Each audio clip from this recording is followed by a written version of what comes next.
avez la parole, on est très heureux que vous soyez présent. Merci beaucoup, merci de m'avoir... On est entre nous, il n'y a voilà. pas de problème. Oui. Pour ceux qui veulent si je ne disparais pas de ce fait, mais... Pour ceux qui veulent du café, qui veulent des viennoiseries, vous voyez quand même il y a une certaine convivialité. Et ceux qui voudront, bien sûr, avoir l'attestation, vous connaissez déjà le docteur, Gaillard, vous l'avez entendu depuis le départ, et elle vous donnera ses attestations en fin de journée. Voilà. Merci beaucoup. Merci de me donner cette occasion d'expliquer un peu ce qu'est le travail d'un délégué à l'intégrité scientifique. Dans le micro, si voilà, c'est mieux. Alors attendez, j'essaye déjà, pardonnez-moi, hein, il y a toujours les petits réglages. J'essaye simplement de vérifier que je vais pouvoir passer les diapos. Et là, pour l'instant, non. J'ai un petit souci de commande.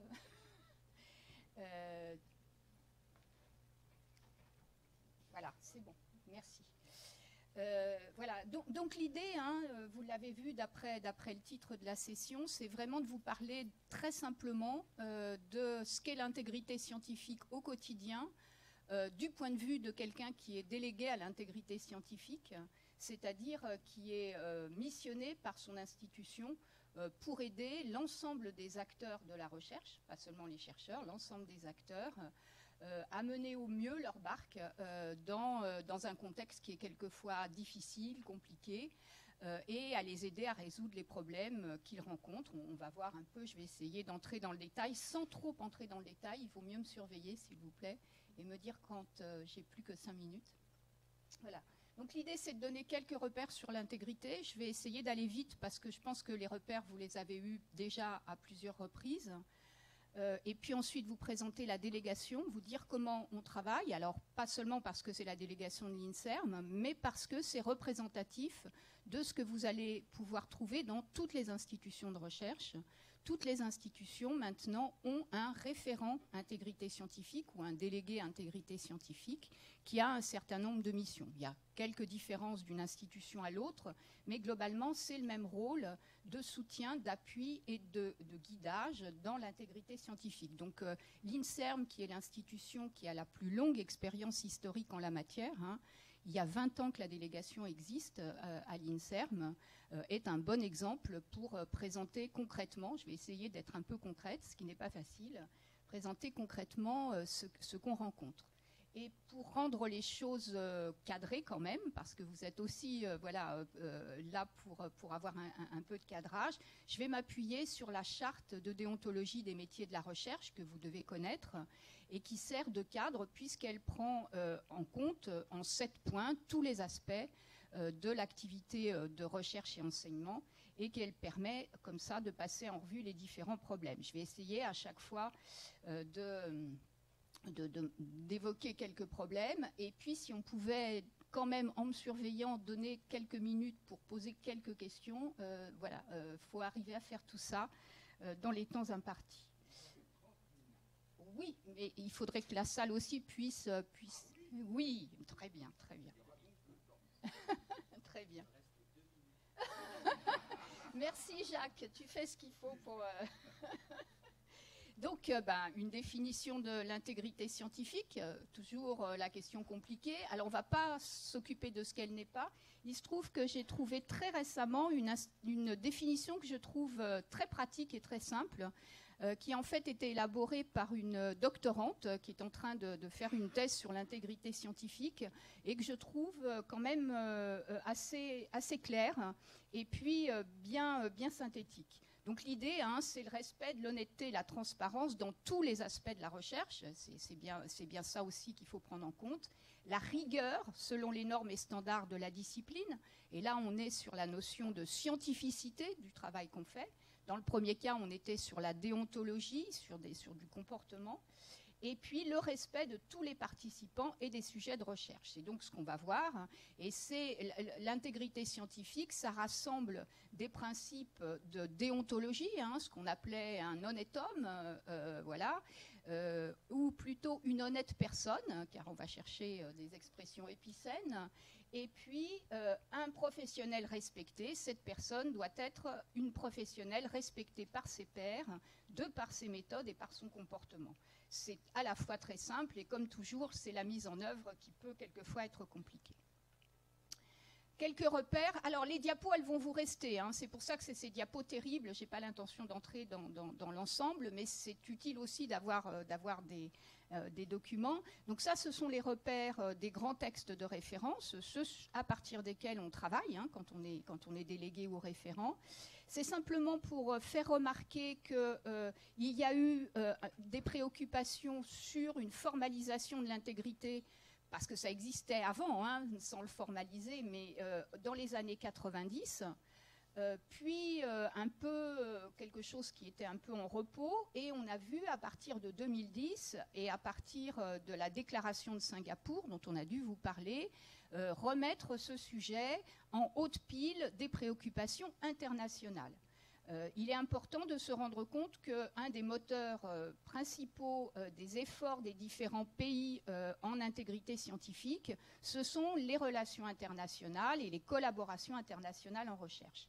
Donc je n'entre pas dans le détail, simplement pour signaler que l'Europe a eu d'emblée, dès les années 2010, une préoccupation pour exprimer l'intégrité scientifique dans une culture européenne, car il y a des effets de culture dans la façon dont on analyse les choses.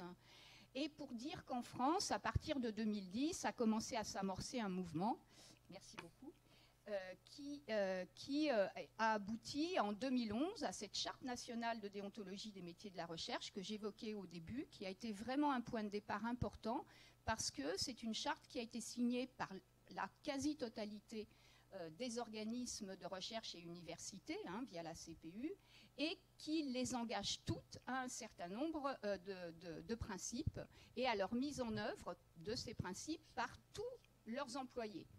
Et d'une manière ou de l'autre, on est employé de l'une de ces institutions. C'est donc vraiment ce qui engage tout le monde ici, si je puis dire, et sur lequel on peut s'appuyer quand on a à traiter des problèmes d'intégrité scientifique.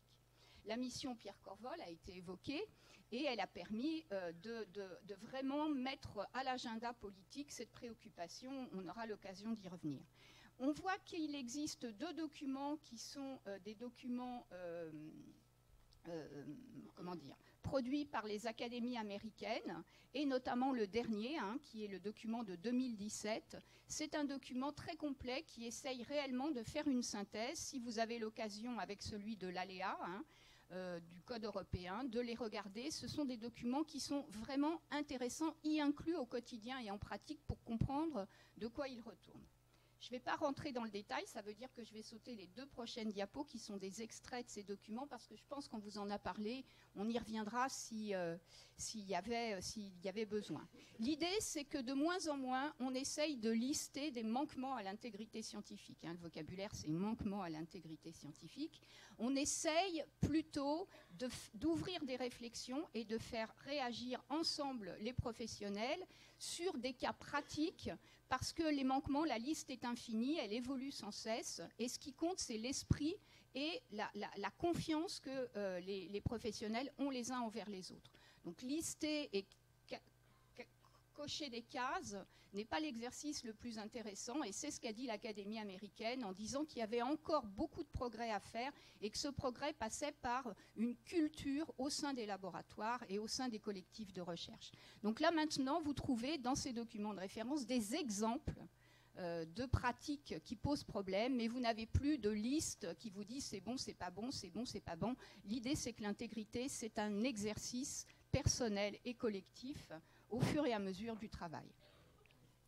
L'INSERM, vous connaissez, je rappelle juste, hein, que c'est une institution qui est un organisme de recherche dédié à la recherche biomédicale, depuis le fondamental jusqu'au lit du malade, et que c'est une institution qui a depuis toujours eu une grande, du fait aussi, hein, du travail dans le biomédical, toujours eu une grande sensibilité au rapport avec la société, avec les pouvoirs publics et par rapport à l'intégrité scientifique. C'est pour ça que depuis 1999, il y a une délégation à l'intégrité scientifique à l'INSERM, c'est-à-dire pratiquement il y a 20 ans, et avec pour mission de conseiller et prévenir, et ça c'est la mission de plus en plus importante, c'est-à-dire qu'un manquement à l'intégrité scientifique, quand il est arrivé, c'est déjà trop tard pour beaucoup de choses. C'est un souci vraiment de réparer, si on peut dire, et d'éviter les effets secondaires en cascade. On aura peut-être le temps d'en parler.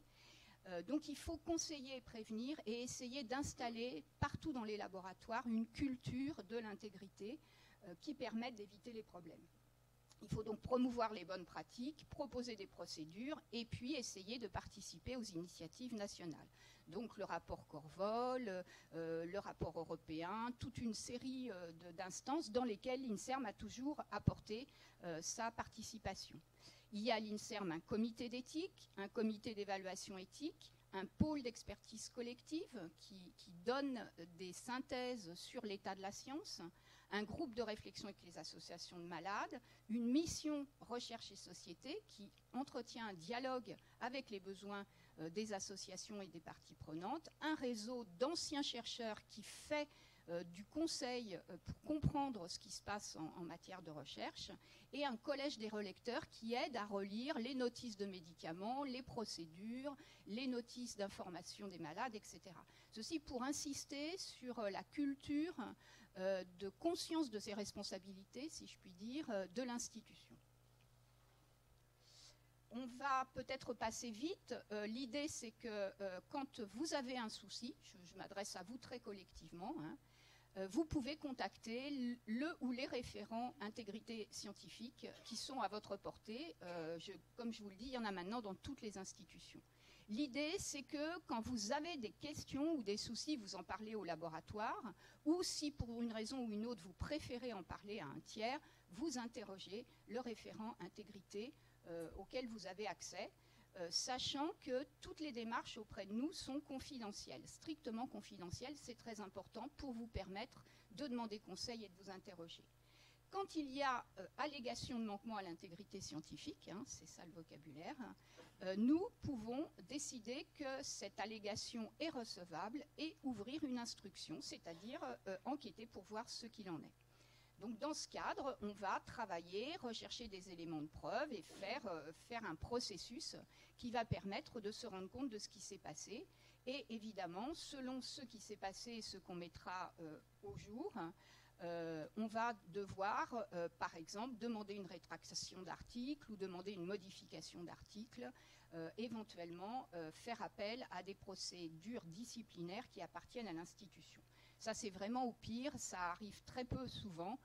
L'idée, c'est bien avant, bien en amont, d'éviter ces manquements à l'intégrité. J'insiste beaucoup parce que c'est ce qui vous importe, c'est la confidentialité et l'impartialité de nos interventions.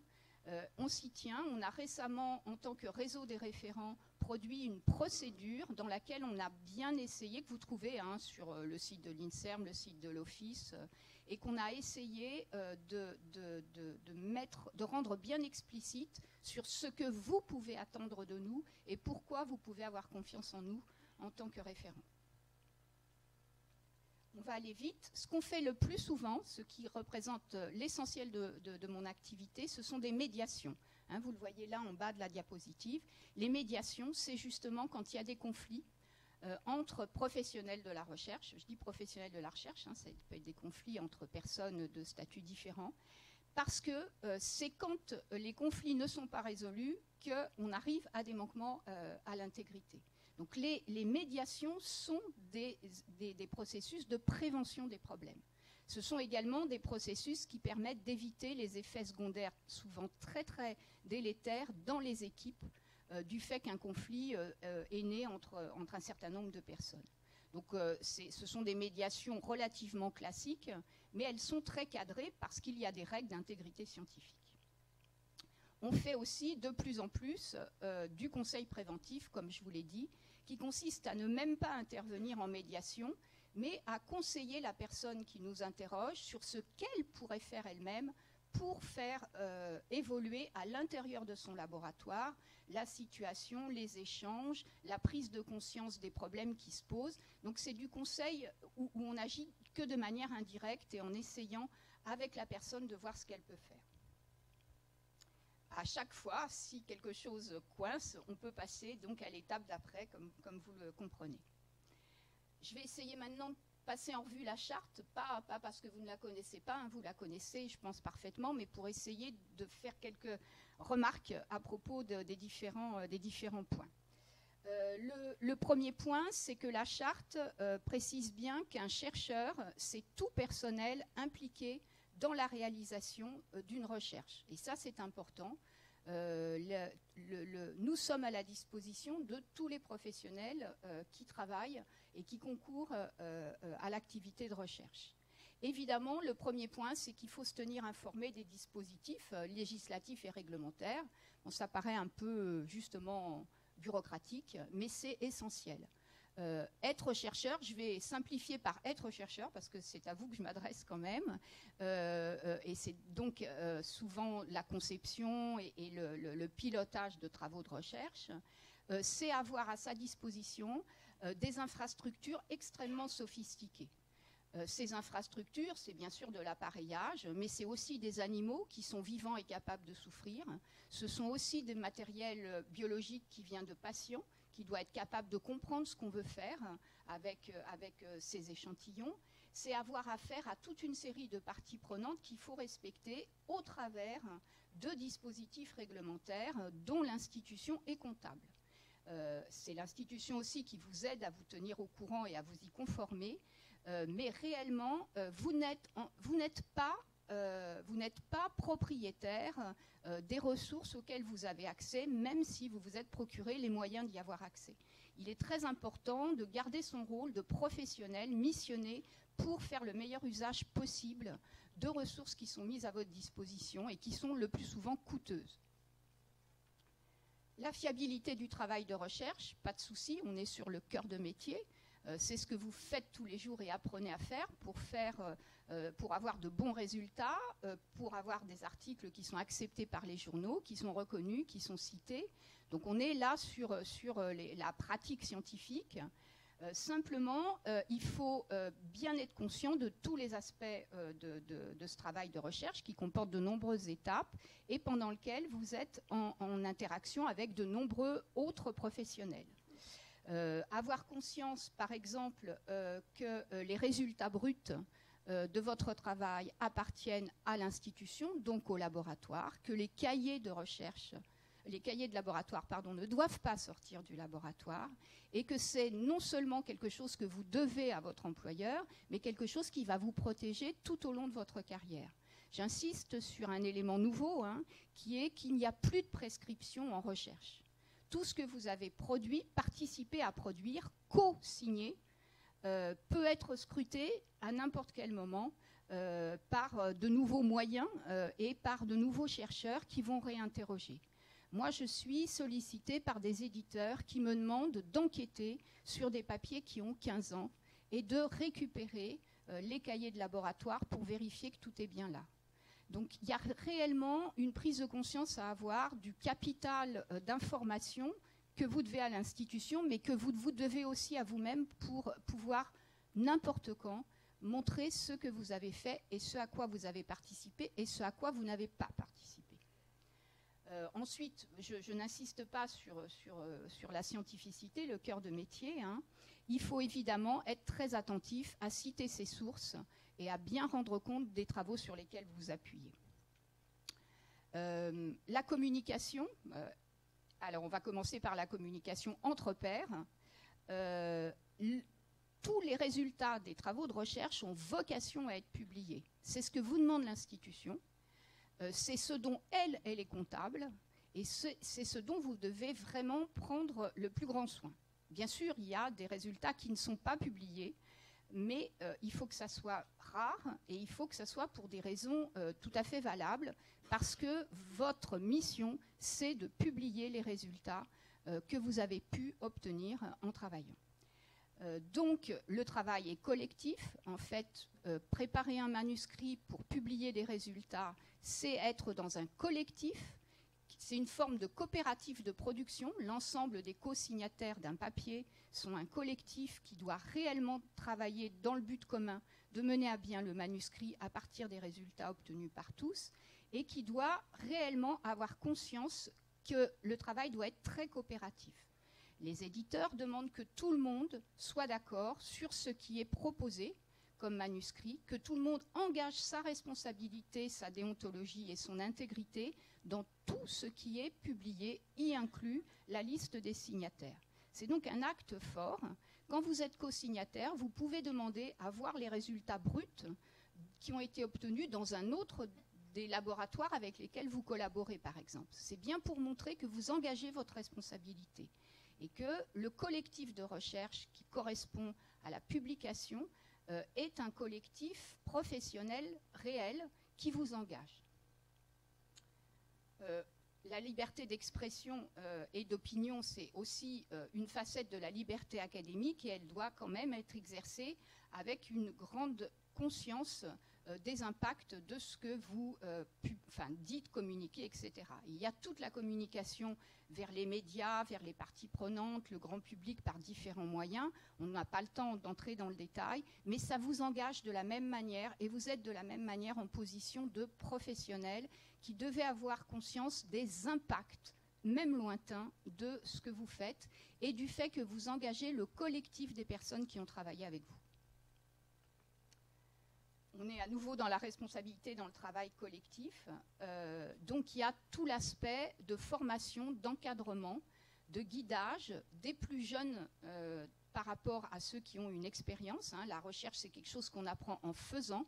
C'est aussi un artisanat qui nécessite une étroite collaboration avec ceux qui ont plus d'expérience. Et il y a de ce côté-là un devoir du collectif de recherche vis-à-vis des membres les plus jeunes, surtout ceux qui ont vocation à ensuite avoir une mobilité, une carrière à l'extérieur. L'impartialité, l'indépendance dans l'évaluation et l'expertise, tout ça, c'est des choses qui vont sans dire, mais qui concrètement suppose d'être très attentif à des protocoles, en quelque sorte, des méthodes, pour s'assurer que c'est bien le cas. Donc, comme vous le savez, une loi est sortie récemment en 2016 sur la déontologie et la responsabilité des fonctionnaires et plus largement de ceux qui sont en position d'être employés de droit public. Donc, des chercheurs, même sous contrat, ont ce statut. Et cette loi stipule que toute personne qui est engagée possiblement dans une position où elle est en conflit d'intérêts, c'est-à-dire où son jugement peut être biaisé par ses liens d'intérêt, doit se soustraire elle-même et signaler elle-même la position dans laquelle elle se trouve. Quitte à ce qu'avec, par exemple, le comité d'expertise ou d'évaluation dont elle fait partie, il soit convenu que ce lien d'intérêt ne pose pas problème. Mais j'insiste sur l'obligation qui est faite au fonctionnaire d'être lui-même responsable de la situation dans laquelle il se trouve et de ne pas pouvoir se défausser en disant « mais on m'a demandé d'y aller, mais c'était mon rôle », etc. De plus en plus, toutes les dispositions liées à l'intégrité scientifique demandent à ce qu'on soit soi-même autonome dans l'exercice de cette responsabilité. Les travaux collaboratifs et le cumul d'activités. Alors, par travaux collaboratifs, c'est des travaux sous contrat avec le privé. Enfin, il y a toute une série. Des travaux à l'extérieur avec d'autres laboratoires. Des travaux dans des cadres divers où on est en partenariat, donc avec des liens d'intérêt qui sont bienvenus, avec toute une série de partenaires. Donc, ce sont des travaux qui doivent être transparents, qui doivent être conformes au règlement qui est adopté par votre employeur, et ce sont des travaux qui créent pour vous des liens d'intérêt auxquels vous devez ensuite être très vigilant pour justement éviter de vous retrouver en conflit d'intérêt ou soupçonné de conflit d'intérêt. Il faut se rendre compte qu'on ne vous demande pas l'opinion que vous avez sur vos conflits d'intérêt, parce qu'on part du principe que d'abord vous faites ce que vous pouvez et vous êtes toujours convaincu d'être honnête, c'est comme ça qu'on fonctionne. Ce qu'on ne veut pas, c'est que les travaux de tout un comité, par exemple, soient entachés de soupçons parce que de l'extérieur, on peut considérer que vous pourriez avoir des conflits d'intérêts. Donc il y a vraiment une exigence aussi par rapport à l'image que s'en font des personnes à l'extérieur. Voilà, et puis de la même manière, le conseil ou l'expertise, hein, qui sont des travaux divers que vous faites avec des partenaires extérieurs. Là, on va peut-être pas rentrer, on pourra, hein, si vous avez une question, on peut rentrer dans cette question des liens et conflits d'intérêts, qui est une question qui va continuer à se développer. Hein. C'est tout un chapitre de cette loi dont je vous ai parlé, de 2016, on pourra en parler. C'est de dire qu'il faut bien avoir des liens d'intérêt pour être un expert. Quand on est un expert, c'est parce qu'on connaît. Quand on connaît, c'est parce qu'on a du partenariat et parce qu'on a travaillé sur un sujet avec des personnes. Donc le lien d'intérêt n'est jamais un problème. Le problème, c'est si, étant donné un lien d'intérêt, on est dans une situation qui crée un conflit d'intérêt parce qu'il faut prendre une décision dans laquelle ce lien d'intérêt peut sembler interférer. J'espère que voilà, vous me suivez, mais c'est ça, hein, l'attention qu'il faut avoir. La formation, évidemment, vous en avez la démonstration, hein, les institutions sont très soucieuses de remplir leurs responsabilités en offrant des formations, des sensibilisations et différentes occasions pour vous d'exercer pratiquement au quotidien votre réflexion sur la déontologie. Alors, vous voyez que dans cette charte, hein, on parle de déontologie de manière interchangeable avec intégrité scientifique. Hein. Il y a des différences qui sont des différences d'application parce que dans la déontologie, il y a des choses qui ne sont pas scientifiques. Par exemple, on demande aux chercheurs de ne pas se livrer à du harcèlement sexuel. Ça n'a rien de scientifique. C'est de la déontologie de professionnel, simplement. Mais de toute façon, déontologie et intégrité scientifique, ce sont des règles communes que vous venez de voir. Ben, je vais m'arrêter là. Ça veut dire qu'il y a encore quelques minutes. Merci beaucoup. Bien sûr. Et on posera des questions. Ghislaine, je suis d'autant plus heureux de cette introduction que pour avoir participé au début au MURS, dans les années 70, avec Jean Dosset, tout un processus à cette époque-là d'éthique scientifique avait été démarré et on est là dans son épanouissement. Et pour montrer que nos collègues anglo-saxons, en particulier nous sommes avec des Canadiens ici, avec lesquels tous les ans nous nous rencontrons dans un institut international de recherche en éthique biomédicale, eh bien, il y a un collègue qui s'appelle Hubert Doucet, qui explique en définitive ce que tu as présenté comme étant non plus de l'éthique de la recherche. L'éthique de la recherche, c'est les comités de protection, que ce soit au niveau animal, que ce soit au niveau des personnes, etc. Mais il prône, et c'est ce que tu as dit là, une éthique en recherche. Et c'est en ce sens-là que, en effet, déontologie, éthique et intégrité se trouvent en définitive différents, bien entendu, mais en même temps tout à fait dans cette promotion de comportement qu'on pourrait vous reprocher. Si vous voulez qu'on pose des questions maintenant, vous avez la parole. C'est important que vous vous exprimiez. Avez-vous des questions par rapport à cette présentation particulièrement importante? Combaumier. Bonjour, merci de cette présentation. Je vais me permettre de faire une comparaison qui est peut-être un peu surprenante, mais la lutte contre les manquements à l'intégrité scientifique pourrait être comparée à la lutte antidopage dans le sport, puisque évidemment c'est en se dopant qu'on fait des meilleures performances. Ça nous donne un peu un historique un peu plus long que celui de l'intégrité scientifique, puisque ça fait très longtemps que la lutte antidopage a débuté dans le sport. Et ce qu'on constate, c'est que quand on est évalué par sa propre fédération, évidemment, il y a beaucoup plus de manquements qui sont laissés, qui ne sont pas détectés, que lorsqu'il y a un organisme tiers pour traquer ces manquements. Vous, en tant qu'INSERM, vous avez la très bonne volonté de traquer ces manquements, ou du moins de vérifier ce qu'on vous allègue, pour demander la rétraction d'articles de chercheurs de l'INSERM. Est-ce que vous pensez qu'à long terme, il faudra développer un contrôle extérieur à l'INSERM et indépendant des instituts de recherche, et puisque la recherche est internationale, éventuellement en partenariat avec les instituts de recherche européens, pour qu'il y ait une égalité, une équité du moins entre les chercheurs de différents pays. Oui, merci. Il y a plusieurs aspects. D'abord, en fait, on se retrouve, c'est un des bons côtés de la mixité des unités de recherche. On se retrouve toujours à plusieurs référents pour avoir en charge une affaire. Comme vous l'avez, je ne l'ai pas dit, mais vous pourriez le lire, en tant qu'INSERM, toute personne, quel que soit son employeur pour le coup, qui est dans une unité labellisée INSERM peut s'adresser au référent INSERM. C'est vrai de tous les autres. Et quand il y a un dossier, on se met à plusieurs référents et on travaille ensemble. C'est aussi une manière de s'assurer de notre neutralité respective, si je puis dire, et surtout de ne pas être biaisés nous-mêmes par nos habitudes culturelles et cognitives, parce que c'est de ça dont il faut se méfier. Donc déjà, il y a cet aspect-là qui fait qu'on travaille, et c'est pour ça qu'on est organisé en réseau.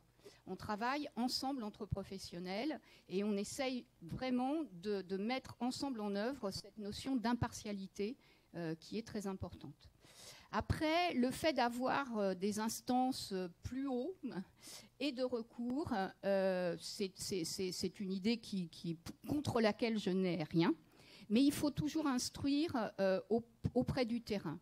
Parce que l'instruction d'un dossier, c'est extrêmement pénible, c'est très très minutieux et ça exige d'aller sur le terrain, de passer du temps, de connaître les gens, de les interroger. Enfin, il y a tout un aspect d'instruction qu'il est difficile de faire à distance de manière efficace. Et c'est pour cela aussi que, par exemple, les éditeurs nous demandent d'instruire parce que nous sommes sur le terrain, parce que nous connaissons l'institution, parce que nous pouvons décoder ce qu'on nous explique, et ensuite gardent tout à fait leur liberté de suivre ou pas nos conclusions. Donc l'idée, c'est qu'il y a aussi un aspect de proximité et de compréhension du contexte. C'est très très contextuel, l'appréciation de ce qui s'est passé. Bon, sauf les cas, on exhibe toujours le cas du chercheur vraiment qui est un professionnel de la tromperie, mais c'est pas ça qui arrive le plus souvent. Et donc voilà, il faut balancer les choses. Je n'ai rien de principe contre le fait d'avoir un recours. Mais il faudrait vraiment que ça soit un recours et pas de première intention, me semble-t-il. Oui, Claude Forest, INSERM et Université Paris-Descartes. Ghislaine, dans ce que tu as dit, il y a un point important, je pense, pour les étudiants ou les chercheurs, c'est la confidentialité. Et je pense qu'il faut peut-être que tu insistes là-dessus et expliquer comment tu peux procéder pour qu'une allégation reste confidentielle, parce qu'évidemment, ce qu'il y a dans l'esprit de beaucoup, c'est si j'en parle, je me fais tuer, on va m'empêcher de continuer, etc. C'est beaucoup dans l'esprit de beaucoup de gens, c'est je n'en parle pas, je ne sais pas de quoi, ça peut être du harcèlement d'ailleurs, ou autre chose. D'ailleurs, dans les cas de harcèlement, j'ai compris, et je n'étais pas complètement conscient de ça, que ça dépend du pénal. Le harcèlement, ça va au pénal. Alors que les allégations d'intégrité scientifique, de manquement d'intégrité scientifique, ça va plutôt vers les sanctions administratives ou ce genre de choses. Mais donc ma question, c'est sur la confidentialité et comment c'est géré. Oui, j'insiste. Nous, en tant que référent intégrité, on ne traite pas de tous les cas qui sont couverts par la loi, par le juridique. Notamment le harcèlement, qui est un délit pénal et qui est un délit personnel. La personne accusée de harcèlement va se retrouver personnellement mise en accusation. Il y a d'autres dispositifs qui sont juridiques et dont nous ne nous occupons pas. Nous, on s'occupe vraiment de ce qui est norme, c'est-à-dire le droit souple. Pour ce qui est de la confidentialité, c'est pour ça que j'ai parlé du conseil préventif et de la médiation. En fait, dans le conseil préventif, ça veut dire qu'on peut nous téléphoner ou nous envoyer un mail avec une adresse mail tout à fait absconse et on va répondre. Et moi, je ne demande même pas le nom des personnes. Et on est garanti que tous les échanges se font sans que je demande aucune information autre que celle qu'on veut bien me donner. Donc ça, c'est le premier point. Si par contre, il se fait que la personne dit mais là, ça ne va pas, moi je veux vous saisir parce qu'il faut régler le problème, il y a donc une saisine. Donc une saisine, ça veut dire quand même de tenir informée la personne envers laquelle il y a une allégation. Là, il y a une infinité de cas de figure. L'idée, c'est que rien ne m'oblige à dire qui m'a renseigné quand j'interroge quelqu'un sur une pratique. Là, ça, c'est le cas simple. Si c'est une médiation, il faut que les deux personnes se connaissent l'une l'autre et sachent qu'elles ont à faire une médiation. Voilà, il y a une infinité de cas. Mais réellement, c'est une préoccupation constante d'être très très attentif à ne pas donner d'informations qui éclairent sur qui s'est plaint de quoi, en quelque sorte, ni même sur le fait que quelqu'un est possiblement soupçonné de quelque chose. C'est tout aussi grave et c'est tout aussi irréparable. Et donc réellement, on en a conscience. Alors, en général, hein, les référents intégrité sont d'anciens chercheurs et donc ont tout à fait conscience des enjeux qu'il y a dans un métier où la réputation est essentielle, et par ailleurs ont tout à fait conscience des rapports de force qui existent à l'intérieur des laboratoires. Donc ce sont ces choses-là qui font qu'on a ce feeling et cette volonté. Alors je ne sais pas si je réponds complètement à ta question. L'idée aussi, c'est que pour ce qui est d'archiver le matériel qui est échangé, qui est un matériel quelquefois extrêmement, franc et ouvert, nous, une fois qu'une médiation a réussi, on a vocation à tout éliminer, hein, donc on ne garde pas d'archives. Quand il y a eu une instruction, on ne garde que ce qui est nécessaire pour montrer à quoi on est arrivé. Et les pièces qui permettent de montrer à quoi on est arrivé, puisqu'après, il peut y avoir des sanctions disciplinaires et qu'il y a administrativement la nécessité de garder une trace. Mais vraiment, on est très attentif à garder le minimum. Je veux juste rebondir, juste une seconde, je ne vais pas monopoliser la parole, mais simplement... non, simplement, autre chose qui est important, qui est, je pense, important à dire, c'est que ce n'est pas vous, les référents intégrité, qui prenez les sanctions, c'est le directeur de c'est le président, directeur général de l'organisme ou le président de l'université. Hein, même plus que ça. On n'est même pas tenu à des recommandations. C'est-à-dire, on instruit complètement le dossier, on donne les faits, on donne ce qu'on a compris, on donne tout ce qu'on n'a pas pu voir et donc pas pu établir, et on n'est pas tenu à des recommandations. C'est aussi une condition de notre impartialité. Tes questions, profitons les étudiants, voilà, parce que vous êtes quand même majoritaires là ici.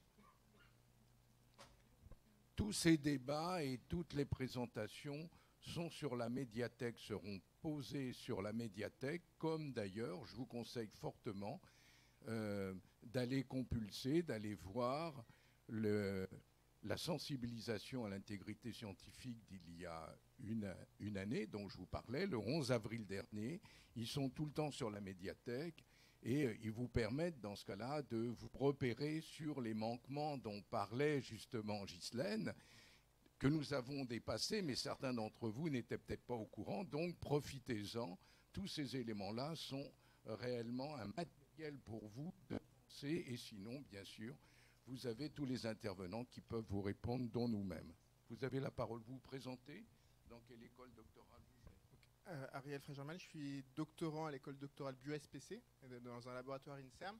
Et l'INSERM met en place le carnet de laboratoire électronique qui va être obligatoire à partir de l'année prochaine, avec la particularité que toutes les informations seront stockées sur un serveur central de l'INSERM et donc plus dans le laboratoire. Donc comment est-ce que ça a modifié les pratiques au niveau de la recherche de manquement d'intégrité, puisque vous avez accès de fait à toutes les données de tous les laboratoires? Alors évidemment, je ne vais pas chaque soir aller voir ce qui a été stocké, hein. Vous connaissez les cahiers de laboratoire. Déjà en ouvrir un, ça prêtait quand même à une petite épreuve, hein, de décodage. Ce qui est très important, c'est que ça installe dans le laboratoire une forme d'égalité de traitement et une forme de solidarité dans le collectif aussi, parce que c'est la production du laboratoire. Ça protège, hein, j'insiste beaucoup sur tous les aléas qui peuvent arriver à des cahiers de laboratoire, de bonne ou de mauvaise foi, et qui peuvent vraiment mettre en danger les chercheurs. Donc il y a un aspect de protection, il y a un aspect de réaffirmation par l'institution de sa responsabilité, et donc sinon, de toute façon, il faut que je le demande, le cahier de laboratoire. Donc, ça ne change pas tant que ça les choses. Mais moi, j'y vois et j'ai participé très ponctuellement en insistant sur l'aspect, comme je vous l'ai dit, de collectif de production et de solidarité quand on doit ensuite, par exemple, produire un article. C'est très important qu'à ce moment-là, les faits restent mobilisables par toutes les personnes qui vont co-signer et qui pourront ainsi expliquer leur position et discuter ouvertement de points délicats comme, par exemple, l'ordre des signatures. Je réponds que partiellement, mais c'est ça l'idée quand même, c'est que c'est un progrès. Oui. Allô? Oui. Oui, Laurent Dianou, CNRS. On connaît des cas donc, de sanctions disciplinaires de la part d'organismes, en particulier dans le cas de harcèlement, donc, qui ont donné lieu à des sanctions assez lourdes, hein, suspension de salaire, suspension des fonctions.